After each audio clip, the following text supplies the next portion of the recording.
Boa noite. Meu nome é Zelan Costa e Silva e este é o Jogo do Poder. Desde o final da década de 80, com a queda do Muro de Berlim, o mundo tem se transformado. Aquela dicotomia entre capitalismo e socialismo ou comunismo acabou. O mundo agora é capitalista. Mas será que o capitalismo é o mesmo hoje do que ele já foi antes? É isso que nós vamos descobrir essa noite entrevistando Maria Brasil, que escreveu o livro O Discurso do Réu, que é uma análise do capitalismo e do capitalismo do futuro. Boa noite, Maria, seja bem-vinda ao Jogo do Poder. Obrigada. Me explica aí, de onde surgiu esse livro? Eu sei que você tem uma formação em gestão de marcas, gestão estratégica, e você também tem cursos no exterior, que você estudou bastante. De onde surgiu a ideia desse livro e o que é que você pretende transmitir com ele? Perfeito. Eu trabalhei por alguns anos em agências de comunicação, agências de publicidade, e sempre trabalhando com marcas grandes, via como é que era a dinâmica delas, né, para conseguir vender, para conseguir atingir o público-alvo final.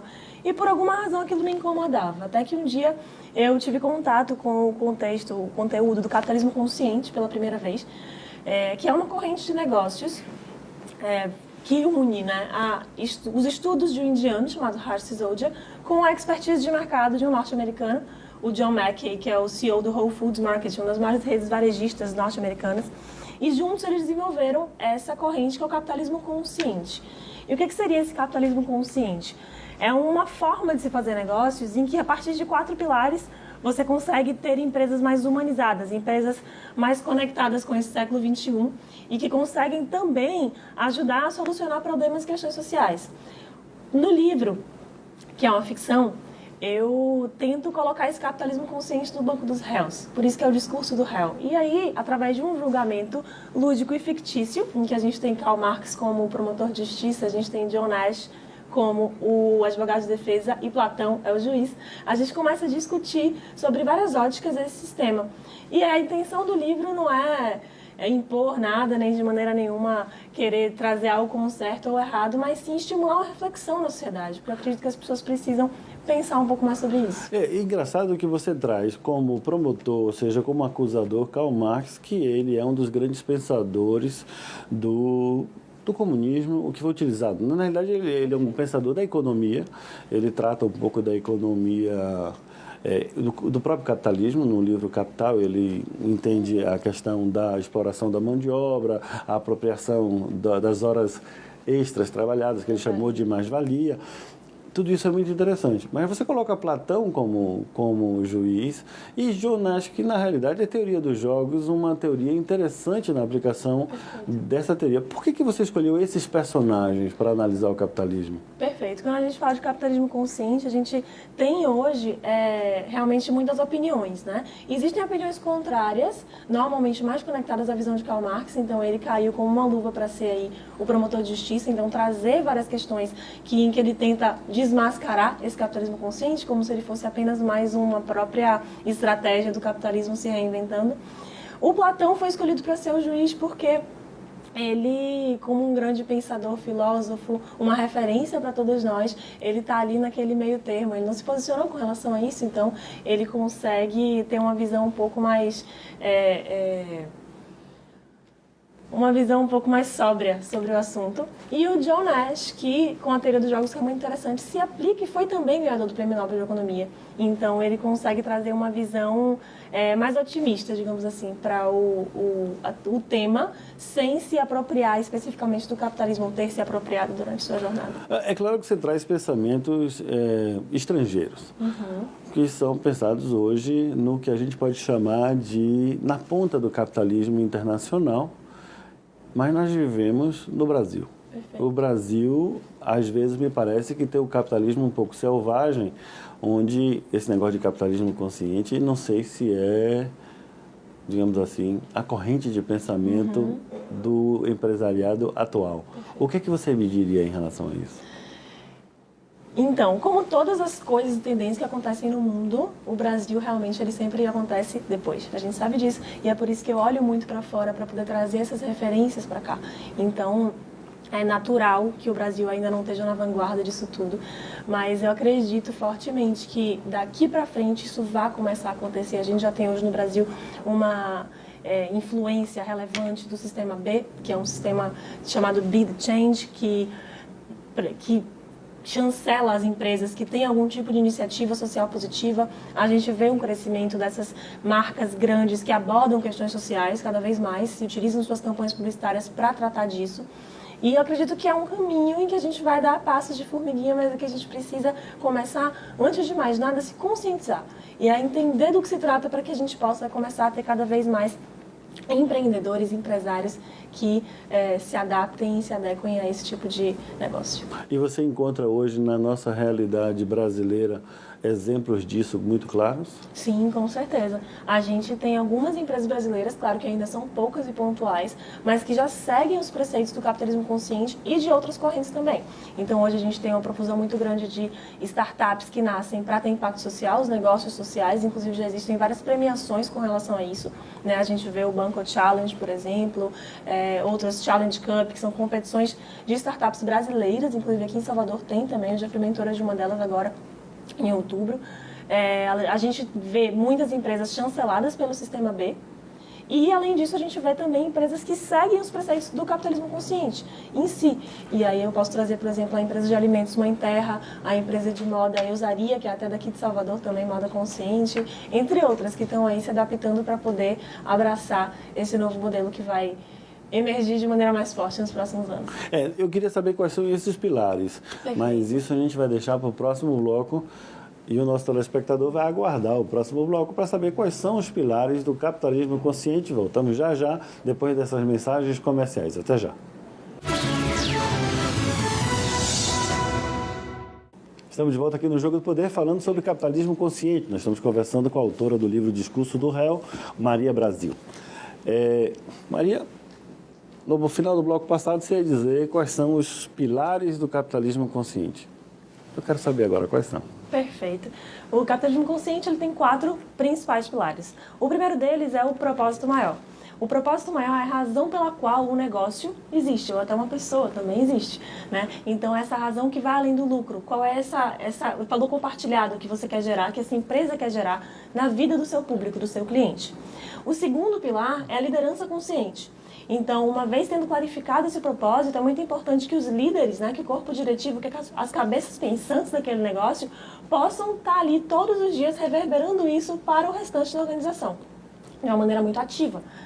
O terceiro pilar é a cultura consciente, porque uma vez clarificado, uma vez disseminado pela liderança, então é natural que se componha uma cultura corporativa consciente em volta daquele propósito em toda a rede da organização. E o quarto e último pilar é a integração de stakeholders, ou seja, stakeholders, que são todos aqueles que se conectam ao seu negócio, sejam eles clientes, colaboradores, o governo, até mesmo a mídia, né? Eles também, por terem essa ciência do propósito maior, conseguem estar conectados e, a partir disso, formar uma rede muito mais forte em torno daquele negócio e daquele propósito que está ali vivo. Como é que a gente consegue conciliar essa ideia, essa filosofia de capitalismo consciente, que a gente consegue ver isso em algumas situações como uma coisa do futuro, sobretudo nessa rede americana Whole Foods, que é uma empresa que traz alimentos orgânicos e tem uma estrutura diferente, um tratamento diferente, inclusive, com seus funcionários, com o empresário brasileiro, com o empresário do interior do Brasil, que muitas vezes vê o ganho, exclusivamente do ganho, e não tem muita preocupação.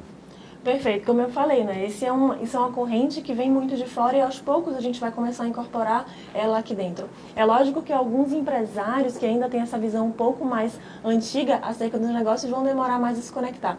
Mas é muito simples, a gente vive num país hoje, especialmente numa cidade, em que a gente sabe que existem muitas questões sociais proeminentes e as pessoas precisam desse tipo de atenção.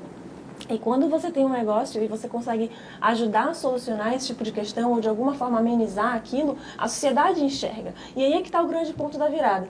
Existem hoje muitos estudos, inclusive bibliografias, tem um livro chamado Empresas Humanizadas, do Harsh Zolder, que é um dos autores da teoria do capitalismo consciente, que estuda, através da Bolsa de Valores de Nova York, como exemplo, como as empresas que adotam esse tipo de mindset conseguem sair na frente, até mesmo em termos de rentabilidade, até mesmo em termos de é retorno financeiro gerado ao acionista. Por que isso acontece? É muito simples, porque uma vez que a empresa ela tem um posicionamento como esse diante do mercado, as pessoas começam a perceber, as pessoas começam a consumir muito mais do seu produto também. Então, é também algo que comercialmente é viável. Ou seja, em algum momento, amanhã ou depois, as pessoas também vão começar a perceber isso e vão entender formas de conseguir se adaptar porque desejam ter esse resultado. Sim, mas se a gente analisar a estrutura de onde surgiu esse pensamento, que é os Estados Unidos, ou até mesmo a Europa, que são países cuja estrutura social e a pirâmide social está mais estabilizada, os serviços são mais coerentes, os serviços públicos e as necessidades estão mais bem atendidas. Perfeito. Quando a gente encontra a nossa realidade brasileira, onde existem carências muito mais urgentes, como alimentação, educação e formação, você acha que existe um campo fértil para o crescimento desse novo capitalismo no Brasil? Com certeza, muito mais largamente, inclusive. Porque quanto mais questões tiver a serem solucionadas, mais espaço você vai ter para que as empresas possam se posicionar proativamente com relação a isso. Então, quanto mais necessidades emergindo, mais espaço para que as empresas possam também estar contribuindo ali de alguma forma. Ou seja, mas o empresário brasileiro, ele fica pensando sempre em oportunidades de negócios e ele esquece que ele está inserido no mundo global. E no mundo, além de global, um mundo que envolve outras questões. A política, por exemplo, é uma delas. Nesse capitalismo, que se chama de capitalismo consciente, existe também a participação empresarial na política de transformação social através da comunicação e através da atuação efetiva? Efetiva? Em que sentido pode ser mais? Político, por exemplo. Político. Então, o capitalismo consciente ele trata muito mais especificamente da iniciativa privada e de como, através da venda de produtos e serviços, você consegue estabelecer essa relação mais empática, vamos dizer assim, com o seu público e com as pessoas às quais você vai, de alguma forma, estar contribuindo. Não existe ainda hoje algum estudo mais aprofundado, alguma literatura que aborde essa questão política especificamente, mas eu acredito que são coisas que caminham paralelamente. Então, na realidade, nós estamos falando de capitalismo consciente, na realidade é uma realização de uma empatia com o freguês. Uma empatia a partir de algo que é muito genuíno e que vai, de fato, conseguir ajudar a solucionar um problema. Porque existe hoje também uma outra questão que é muito relevante nisso aí, que muitas vezes isso é questionado, que é o capitalismo consciente, ou seja, essa intenção genuína e esse propósito maior versus o marketing social, que também é algo que a gente vê muito hoje. Só que o que acontece? Hoje em dia, com o acesso que o público tem à mídia, o acesso que o público tem à comunicação, às redes sociais, é muito mais fácil que ele veja quando algo realmente está se efetivando ou quando algo é apenas uma campanha passageira. Então, fica mais explícito quando alguma marca está fazendo aquilo só para aparecer, vamos dizer assim, ou quando uma marca está fazendo aquilo porque faz parte de um pilar de sustentação do cerne do seu negócio. Então, além de seguir os pilares que você falou, a empresa ela tem que construir um pensamento mais holístico, né? Perfeito. Por isso que existe a cultura consciente. Porque a partir disso, todos os pontos que envolvem aquela organização vão conseguir, de fato, estar alinhados com aquele propósito. Não é apenas uma campanha publicitária, muito menos uma ação social feita numa época específica do ano. É algo que está ali, vigente, durante todo o tempo em que aquela organização existir. Então, essa organização, além de ela estar voltada para fora, ela também tem que voltar-se para dentro com seus próprios colaboradores também, não? 100%.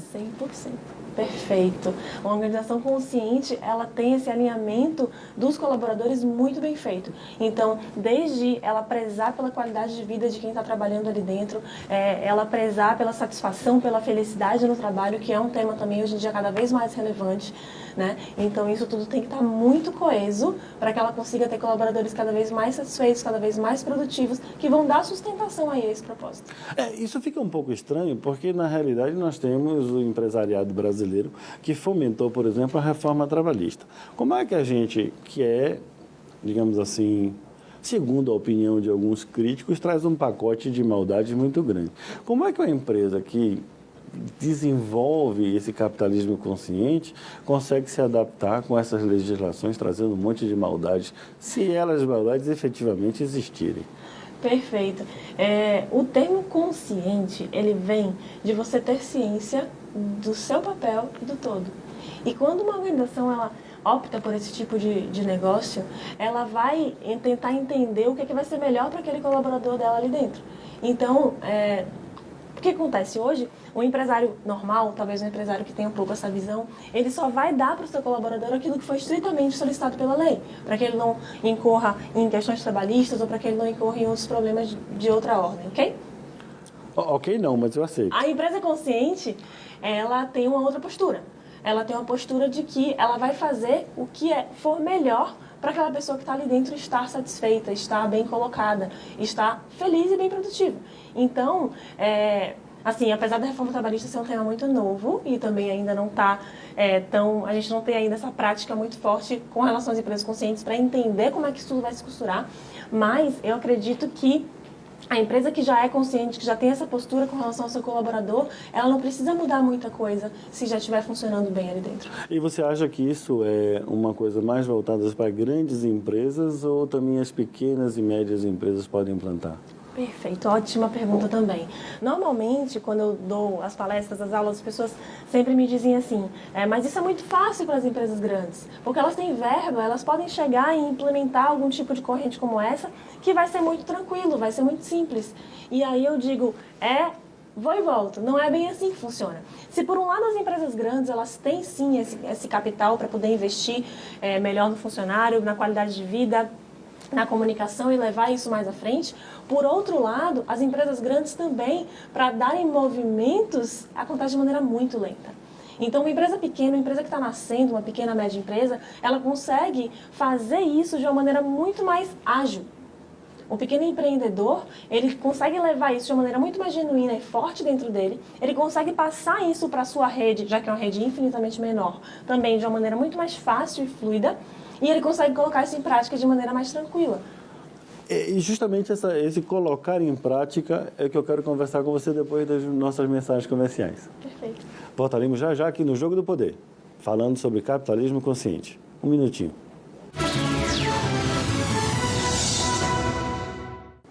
Estamos de volta aqui no Jogo do Poder, falando sobre capitalismo consciente, conversando com a autora do Discurso do Réu, Maria Brasil, que é especialista em manutenção de gestão de marcas, marketing, com cursos na New York University e outros lugares também, na Espanha, né? Na Espanha, em Madrid, sim.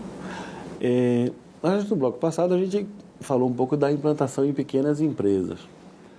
Mas eu sou empresário, um exemplo, um empresário aqui, de Feira de Santana, e gostei dessa ideia de capitalismo consciente, eu sou moderno, sou jovem, mas não faço a menor ideia de como implantar. Eu faço como? Perfeito. Para você iniciar um negócio que você deseja entrar nessa corrente, que é o capitalismo consciente, você precisa, antes de mais nada, ter um propósito muito bem clarificado. Né? E o que é esse propósito? Como eu já falei no bloco anterior. O meu propósito é ganhar dinheiro. Esse não pode ser um propósito. Ganhar dinheiro, o lucro, ele é sempre uma consequência do seu negócio. E ele vai acontecer quanto mais genuíno, mais forte o seu propósito for, mais fácil esse dinheiro vai vir, assim como mostram as pesquisas da Bolsa de Valores de Nova York, sobre as quais eu falei antes. Porém, passado isso, se seu propósito não for ganhar dinheiro e você quiser buscar qual é esse propósito, você passar por um processo de clarificação desse propósito. Então, buscar entender qual é essa questão social, qual é esse problema que você quer ajudar a resolver na vida do seu cliente. Isso sim é um propósito.